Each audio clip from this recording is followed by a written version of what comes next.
Hola, soy Antonio. Nunca imaginé que el crepúsculo de mi vida llegaría envuelto en la frialdad del abandono, una traición silenciosa forjada por las mismas manos que una vez acuné con tanto amor y esperanza. Mis hijos, Marco y Sofía, a quienes dediqué cada aliento, cada sacrificio y cada céntimo de mi humilde sueldo, me dejaron aquí, en este pequeño y olvidado pueblo rural, como un mueble viejo e inservible, esperando que el tiempo me consumiera en la soledad.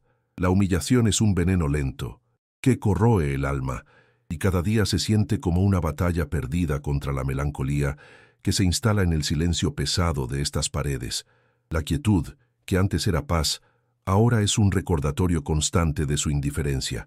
¿Alguna vez has sentido cómo el amor incondicional que ofreciste se transforma en una carga, en un estorbo para aquellos a quienes más amaste, hasta el punto de ser desechado sin miramientos, sin una pizca de remordimiento? Antes de continuar con la parte más amarga de esta historia, ese momento en que la avaricia de mis hijos quedó al descubierto, me gustaría saber, ¿desde dónde me estás escuchando? Déjame un comentario, y si esta historia te toca, la verdad es que no fue de repente, como un rayo en cielo despejado. No, el abandono es un proceso lento, una enfermedad que se incuba en el corazón de la familia, alimentada por pequeñas indiferencias y silencios cargados de significado. Recuerdo cuando Marco dejó de llamarme cada domingo. Su excusa siempre el trabajo, la presión, los hijos. Sofía, por su parte, empezó a espaciar sus visitas, justificándose con la lejanía del pueblo, el coche, el cansancio. Eran gotas de veneno que se iban acumulando, erosionando la confianza, el cariño que creí inquebrantable. Cada vez que les necesitaba para alguna gestión, para llevarme al médico en la capital, siempre había una excusa, un «no puedo ahora, papá», que dolía más que un golpe, porque venía de aquellos a quienes había dado todo, sin pedir nada a cambio. La sensación de ser una carga empezó a arraigarse en mi pecho como una mala hierba, creciendo sin control. Lo peor no era la soledad física, a esa uno se acostumbra con los años. Lo que me carcomía por dentro era la soledad del alma, la certeza de que mi existencia se había vuelto un estorbo para ellos. Empezaron a vender cosas de la casa. Para ayudar, decían. Mi viejo reloj de bolsillo, que me había regalado mi padre, desapareció un día. Luego, la pequeña colección de sellos que había guardado desde mi juventud, sin siquiera preguntarme, sin una palabra. «No lo usas, papá, solo ocupa espacio», me dijo Sofía con una sonrisa que no llegó a sus ojos, mientras su marido, David, ya lo tenía en una bolsa, listo para llevarlo. Sentía cómo me despojaban de mis recuerdos, de mi historia, de mi identidad, pieza a pieza, como si estuvieran vaciando una casa que ya no iba a habitar, preparándola para un nuevo dueño. La impotencia era un nudo en la garganta, una humillación que se repetía cada vez que un objeto querido se esfumaba. Hubo una vez, hace unos 3 años, que me caí en el jardín. Estuve en el suelo casi una hora, con el tobillo torcido, bajo el sol del mediodía, hasta que un vecino me encontró. Llamé a Marco, luego a Sofía. Marco me dijo que estaba en una reunión importante y que no podía dejarlo todo por una tontería. Sofía, con la voz temblorosa, me prometió venir al día siguiente, pero nunca llegó. Fue Laura, la mujer de Marco, quien finalmente llamó a una ambulancia, casi por compromiso, y luego me reprochó el gasto. En el hospital nadie vino a verme más que el vecino que me encontró. Esa noche, solo en la fría cama, con el dolor físico y el del alma compitiendo, entendí que no era solo desinterés. Era una decisión consciente de alejarme, de hacerme invisible, como si mi presencia les avergonzara o les recordara una obligación que no querían asumir. La pensión, que siempre había sido modesta, se me iba en medicamentos y en mantener la casa con lo mínimo. Les pedí ayuda un par de veces para arreglar el tejado que goteaba o para la calefacción en invierno. Las respuestas eran evasivas, llenas de «no tenemos, papá, la situación está muy mal», mientras yo veía las fotos en redes sociales de sus viajes, de sus coches nuevos, de las fiestas de cumpleaños de mis nietos que nunca me invitaban. Era una burla silenciosa, un recordatorio constante de que para ellos yo era un pozo sin fondo, una boca que alimentar, un problema que resolver, pero nunca un padre, nunca un abuelo al que amar y cuidar. Mi orgullo me impedía suplicar, pero la necesidad me obligaba a tragarme la vergüenza y seguir pidiendo, solo para encontrarme con el mismo muro de indiferencia y justificaciones vacías. Con el tiempo, las llamadas se volvieron más esporádicas, los mensajes de texto, fríos y distantes. Dejaron de preguntar cómo estaba, de interesarse por mi salud, por mis días. Era como si hubieran borrado mi número de teléfono de sus agendas, o peor, aún, como si lo tuvieran pero decidieran ignorarlo. La casa, antes llena de risas y bullicio cuando eran pequeños, se convirtió en un eco de mi propia soledad. Me sentaba en el porche, viendo pasar los días, con la esperanza tonta de que un coche conocido se detuviera en mi puerta, de que una voz familiar rompiera el silencio. Pero la esperanza es una vela que se apaga poco a poco cuando nadie la alimenta. Mis vecinos, a veces, me traían algo de comida o me hacían compañía, gente que no era de mi sangre, pero que me ofrecía más calor humano que mis propios hijos. La humillación alcanzó su punto más bajo cuando tuve que pedir fiado en la tienda del pueblo. La dueña, doña Carmen, me conocía de toda la vida y me lo dio sin problemas, con una mirada de pena que me atravesó el alma. «Tus hijos deberían avergonzarse, Antonio», me dijo sin rodeos, y sentí que el calor me subía a la cara. No era solo mi dignidad la que estaba en juego, era el legado de una vida de esfuerzo, de no depender de nadie, que mis hijos con sus vidas acomodadas me hubieran llevado a esa situación, a pedir un favor que nunca antes había necesitado, era la prueba irrefutable de su desprecio. Me sentía como un barco a la deriva, sin timón, a merced de una marea que me arrastraba hacia un abismo de olvido y desamparo, mientras ellos observaban desde la orilla, impasibles, dejando que me hundiera. Y así, día tras día, la traición se consolidó. No hubo un gran discurso, ni una confrontación dramática. Fue un abandono silencioso, un desvanecimiento gradual de su presencia en mi vida, hasta que un día, simplemente, ya no estaban. Las llamadas cesaron por completo, las visitas desaparecieron. Solo quedaba el eco de su ausencia, la casa vacía y mi corazón, que se sentía igual de deshabitado. Me habían dejado aquí, en este pueblo olvidado, con la esperanza, supongo, de que el tiempo hiciera su trabajo y me borrara del mapa. Pero lo que no sabían, lo que no podían imaginar en su ceguera por la codicia, era que este viejo roble, aunque doblado por la tormenta, aún tenía raíces profundas y una última sorpresa guardada, una que cambiaría para siempre el curso de esta historia y el destino de su avaricia desmedida. Un día, mientras regaba mis pocas plantas en el patio, llegó una carta. No era de mis hijos, por supuesto. Era de un bufete de abogados de la capital, algo que me extrañó muchísimo, pues jamás había tenido trato con letrados, ni de lejos. Pensé que sería un error, alguna publicidad, pero el sobre era grueso, formal, con mi nombre y dirección escritos con una caligrafía impecable que no dejaba lugar a dudas. Abrí la carta con manos temblorosas. La vista ya no me acompaña como antes, y tuve que buscar mis gafas para poder descifrar aquellas palabras tan serias, tan ajenas a mi vida sencilla y olvidada. Hablaba de un terreno, de una herencia de un tío lejano, un tal Ramón, del que apenas recordaba, y de una oferta de compra millonaria. ¿Millonaria? Mi cabeza daba vueltas. Creía que me estaban gastando una broma de muy mal gusto. ¿Quién querría comprar un pedazo de tierra árida que no valía ni un céntimo? Leí y releí la carta una y otra vez, buscando la trampa, el error, el chiste oculto en cada frase. ¿Un yacimiento mineral? ¿Desarrollo turístico? Para mí, aquel terreno siempre fue un pedazo de nada, una carga administrativa que me recordaba a un familiar que apenas conocí. Era tierra seca, pedregosa, donde ni el olivo más resistente lograba echar raíces con fuerza. La idea de que valiera millones me parecía tan descabellada como que mis hijos volvieran a preocuparse por mí de verdad.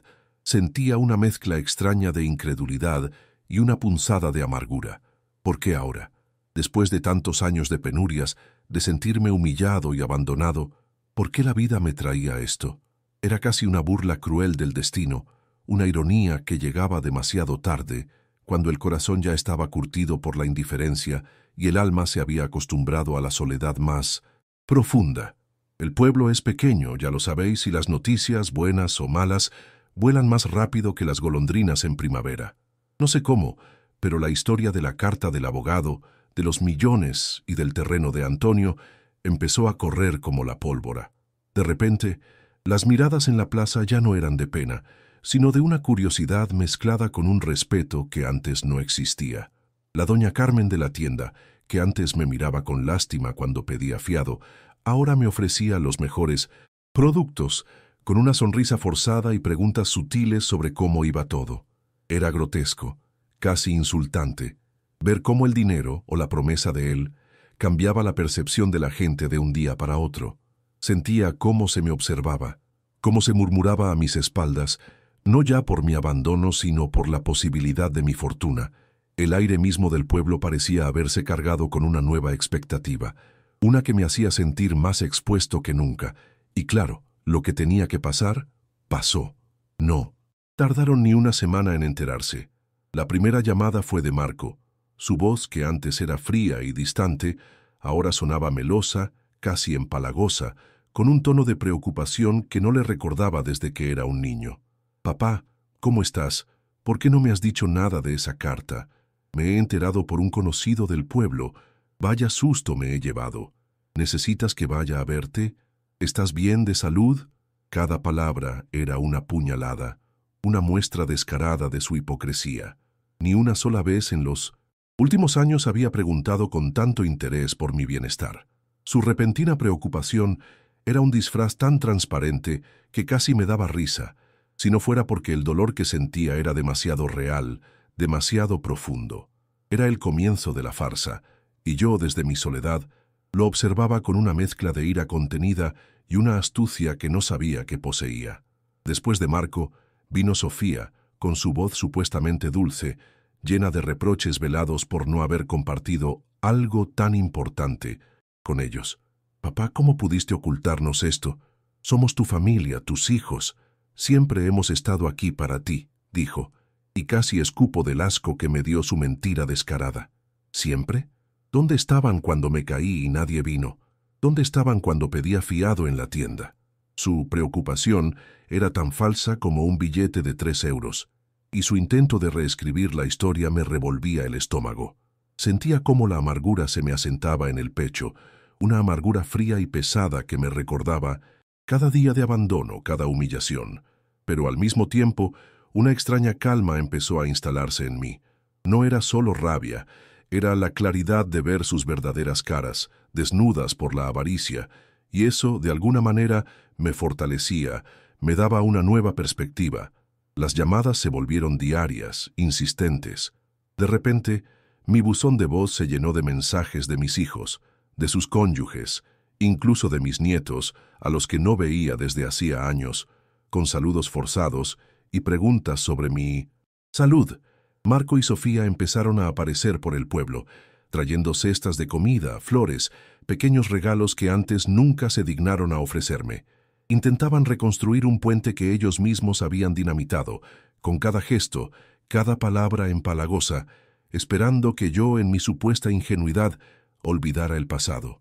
Me miraban con ojos que intentaban parecer cariñosos, pero que no podían ocultar el brillo del interés, la pregunta silenciosa de «¿cuánto dinero hay?», que flotaba en el aire.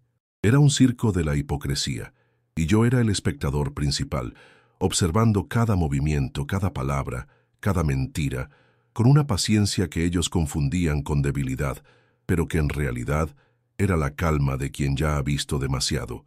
Cada visita, cada llamada, cada regalo vacío, era una confirmación de lo que siempre había sospechado.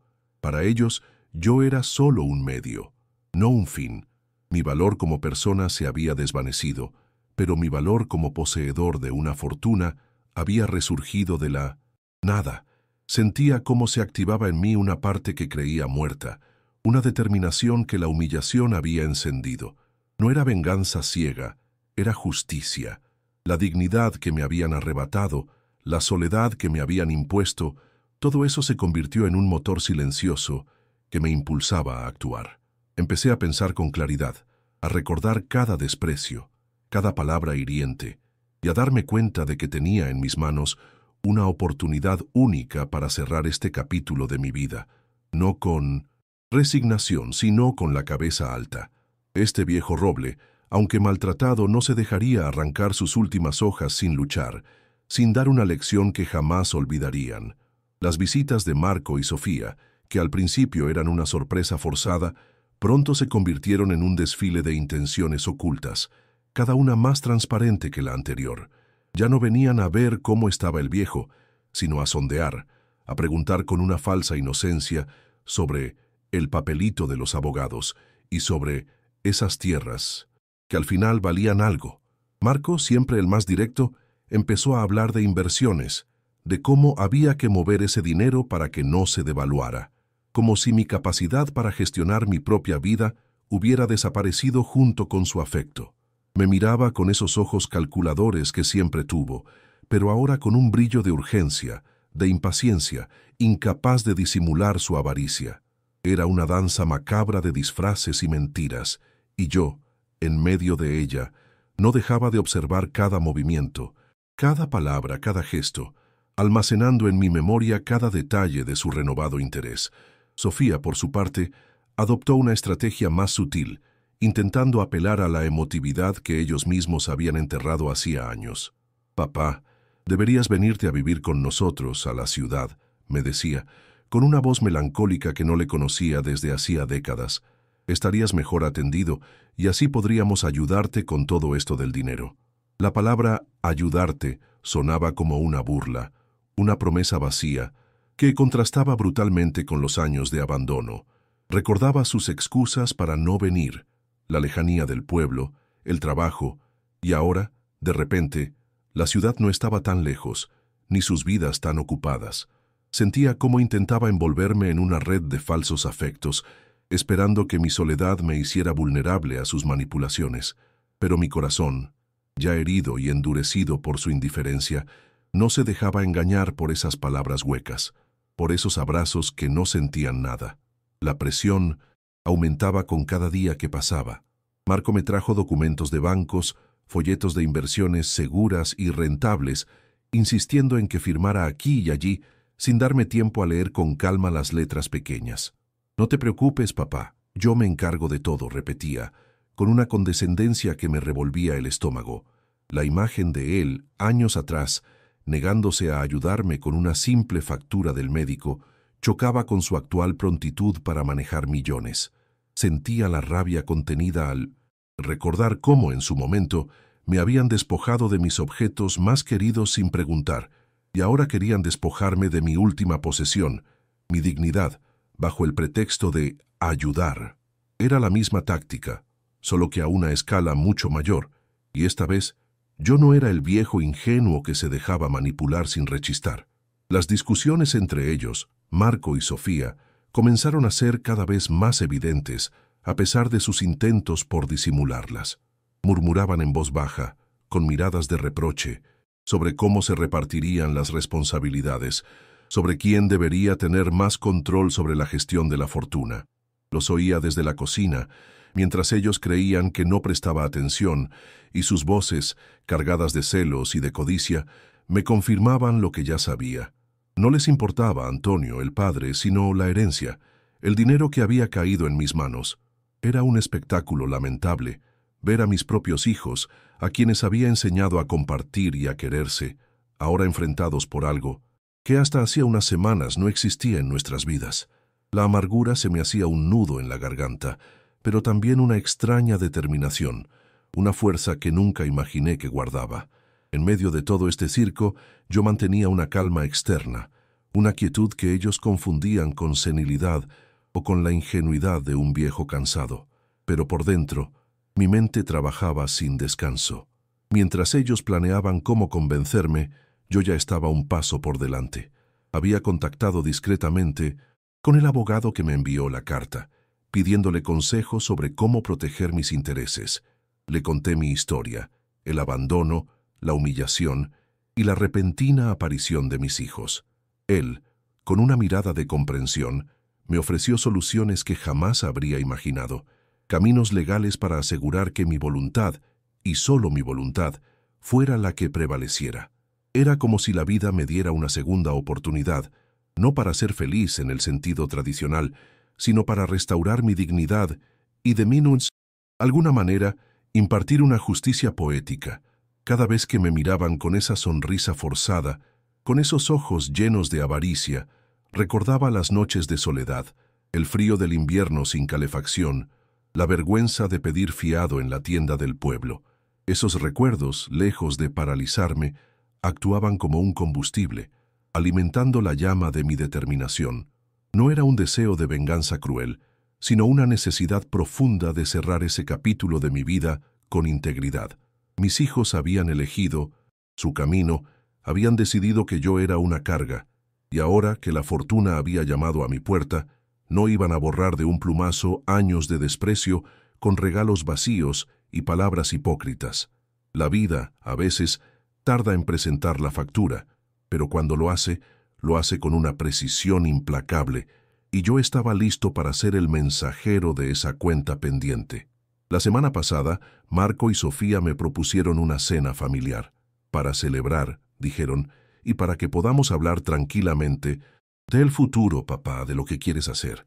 La invitación, aunque envuelta en papel de regalo y palabras bonitas, era en realidad un ultimátum, una trampa cuidadosamente tendida para acorralarme y forzarme a ceder. Sentía cómo se tensaba el ambiente, como la expectativa de lo que se diría y se decidiría flotaba en el aire como una densa neblina. Acepté con una sonrisa que no llegó a mis ojos, pero que ellos interpretaron como un signo de su victoria. No sabían que, en esa misma cena, el viejo Antonio, el que creían débil y manipulable, les desvelaría un plan que había gestado en la soledad de su abandono, un plan que cambiaría para siempre sus vidas y les mostraría el verdadero significado de la dignidad. La cena familiar, decían, para celebrar y hablar del futuro. Pero para mí era la arena donde se libraría la última batalla. Me senté a la cabecera de la misma mesa donde hacía años compartíamos risas y planes, ahora envuelta en un silencio tenso, solo, roto por el tintineo forzado de los cubiertos y las risas huecas de Marco y Sofía. Habían preparado un banquete, digno de una fiesta, con los mejores vinos y platos. Un contraste brutal con las veces que tuve que comer pan seco solo.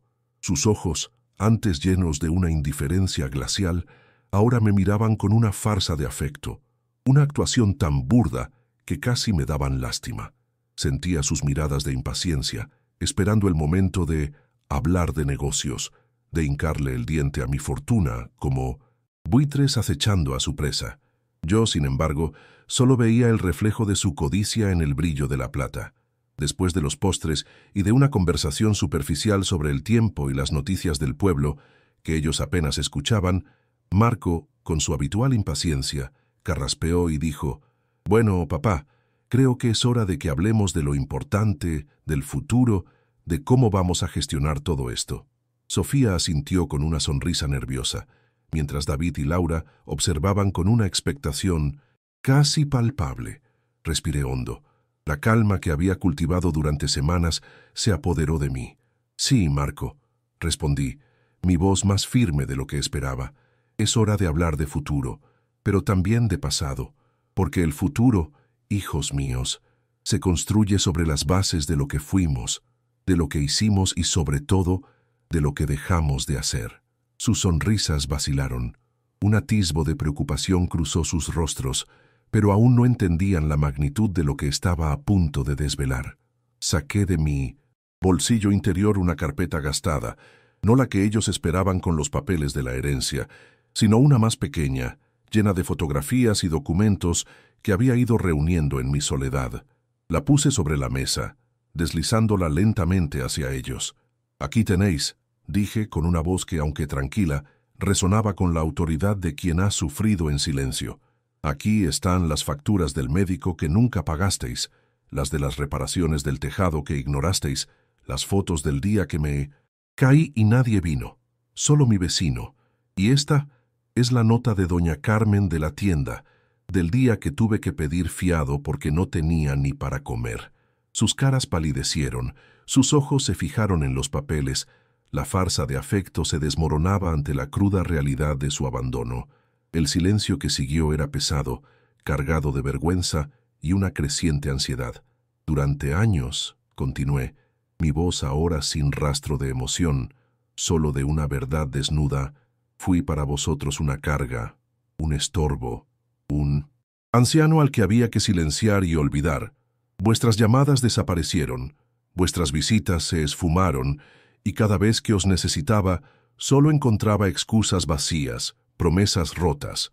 Pero de repente, cuando la noticia de un dinero inesperado llegó al pueblo, vuestro afecto resurgió de las cenizas como un fénix de hipocresía.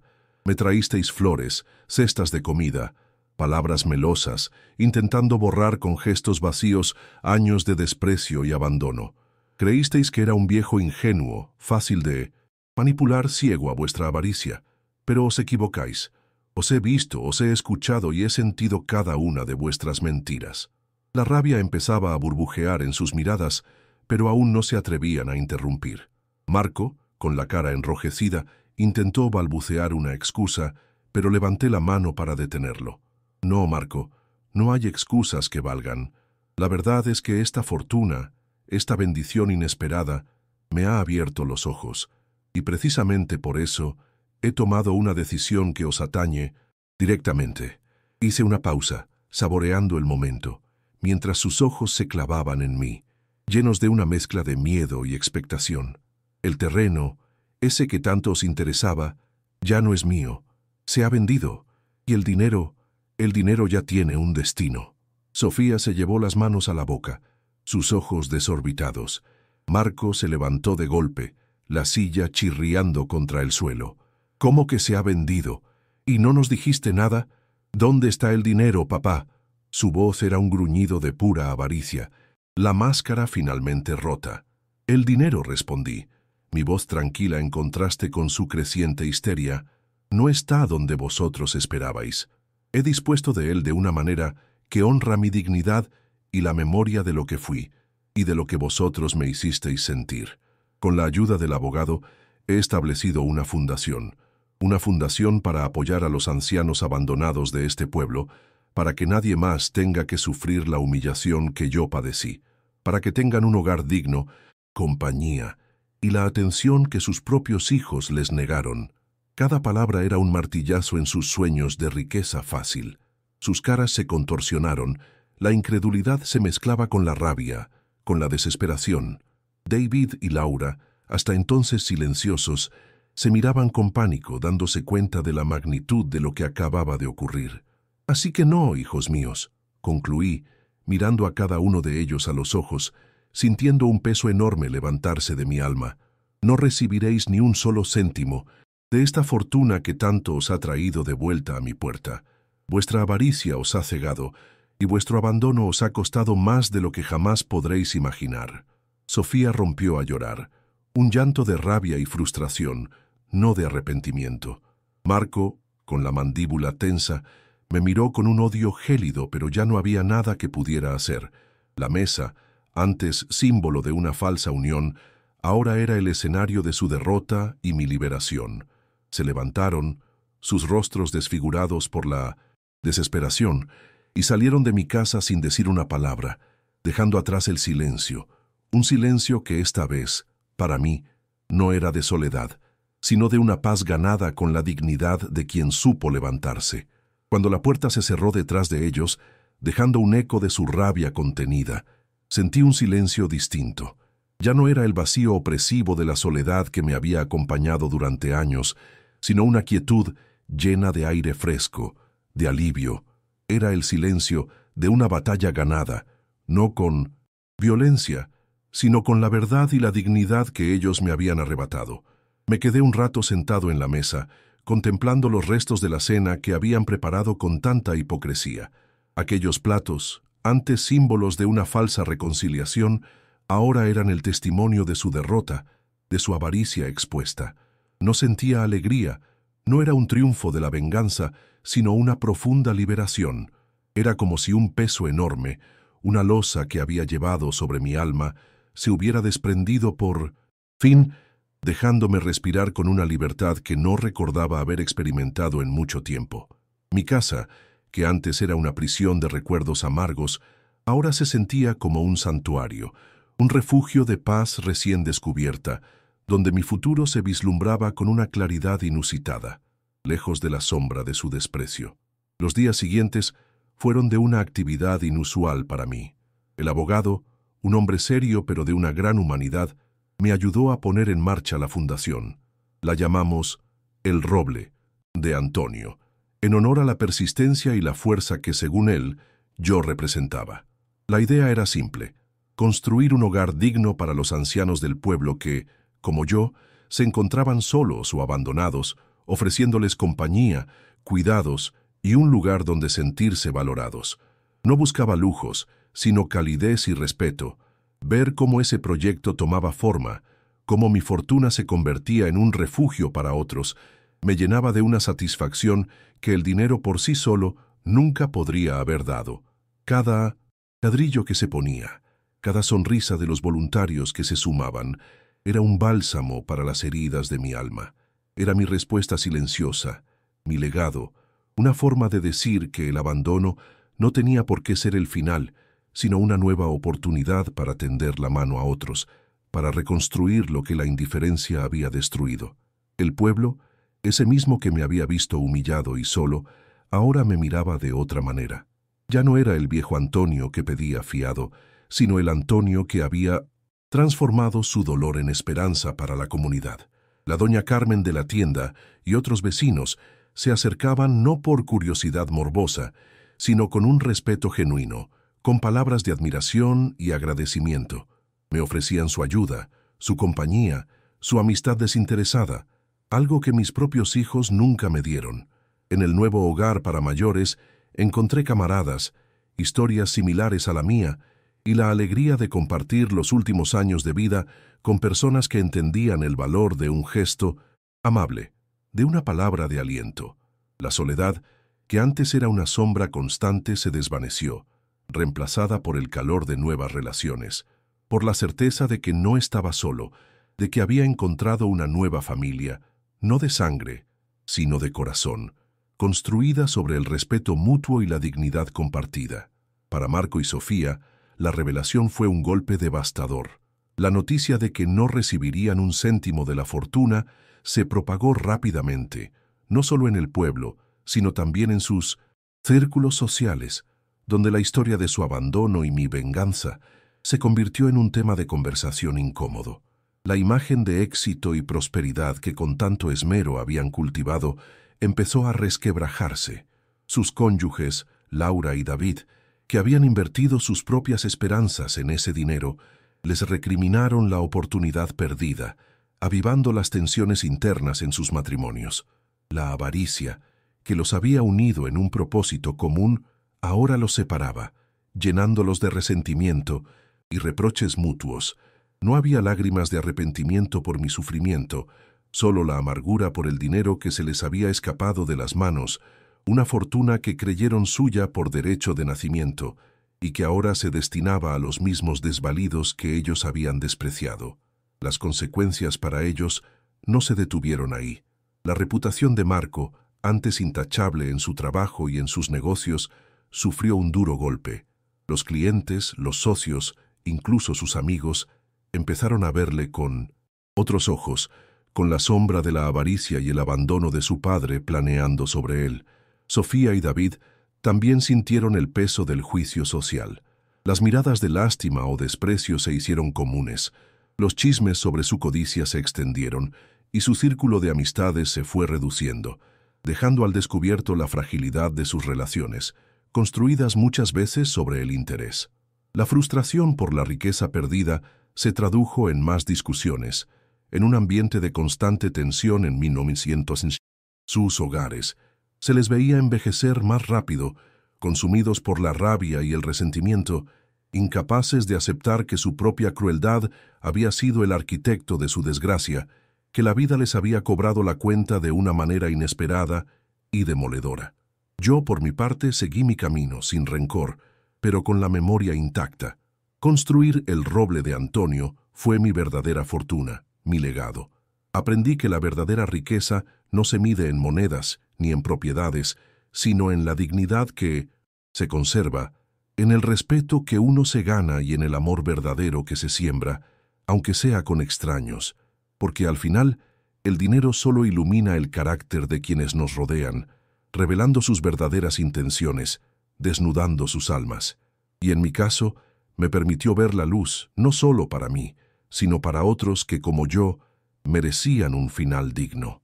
Mi historia es la prueba de que, incluso en el crepúsculo de la vida, se puede encontrar un nuevo amanecer, y que la justicia, a veces, llega de las formas más inesperadas, dejando una lección imborrable para todos. La vida cobra la cuenta, tarde o temprano, y lo hace con una sabiduría que nadie puede ignorar, redefiniendo el significado de familia y de amor. Si esta historia te ha tocado el alma y crees que alguien más necesita escuchar este mensaje sobre la dignidad y la verdadera riqueza, por favor, compártelo. Y no olvides suscribirte al canal para más relatos que nos recuerdan que la vida siempre nos da una oportunidad para reescribir nuestro destino, incluso cuando todo parece perdido. Gracias por acompañarme en este viaje. La vida, mis queridos amigos, es un sendero repleto de curvas inesperadas, donde las verdades más duras a menudo nos golpean con la contundencia de un rayo súbito. ¿Quién me habría dicho a mí, Antonio, que tras experimentar el frío gélido del abandono por mis propios hijos y al observar cómo el afecto que consideraba incondicional se desvanecía bajo la sombra de una avaricia descarada, el destino me tenía reservada una última, sorprendente jugada, una revancha silenciosa contra la indiferencia que me había consumido? Esta odisea personal, desde la profunda humillación de pedir fiado en la tienda hasta la inesperada revelación de una fortuna largamente olvidada, no fue un camino sencillo. Cada jornada de soledad, cada lágrima derramada en el silencio opresivo, cada desprecio disfrazado, se grabó a fuego en mi memoria, dejando cicatrices. Pero, paradójicamente, fue ese dolor, punzante, el que me forjó, el que me confirió la fuerza inquebrantable para no claudicar, para no permitir que la amargura corrosiva me devorara por completo. Aprendí que las mayores pruebas nos impulsan a recuperar una dignidad que creíamos perdida, un propósito vital que jamás habíamos contemplado. Mi relato es la evidencia de que, incluso en el crepúsculo de la existencia, puede emerger un nuevo y prometedor amanecer. Recordar la cena, la noche en que les desvelé mi decisión, todavía me produce una sensación extraña. No fue un acto de venganza cruel. No busqué el regocijo en su desesperación, aunque debo admitir que ver sus caras desfiguradas por la avaricia y la impotencia fue una liberación inmensa. Lo que sentí fue la restauración de mi dignidad, la recuperación de la voz que me habían arrebatado con años de silencios y desprecios. Había sido humillado, sí, abandonado a mi suerte como un mueble viejo, pero en ese momento, en esa mesa, demostré que no estaba roto, que mi espíritu seguía intacto y mi voluntad inquebrantable. Era la justicia poética manifestándose, la vida cobrando la cuenta de una manera que ni ellos ni yo esperábamos. Mi silencio, que antes fue debilidad, se transformó en mi arma más potente, una que les despojó de sus falsas máscaras y les mostró el verdadero rostro de sus ambiciones más egoístas. A lo largo de esta dura experiencia, comprendí una lección fundamental, una verdad que la fortuna inesperada se encargó de iluminar con claridad meridiana. La verdadera riqueza de una persona no reside en la cantidad de monedas que acumula, ni en las propiedades que posee, sino en la inquebrant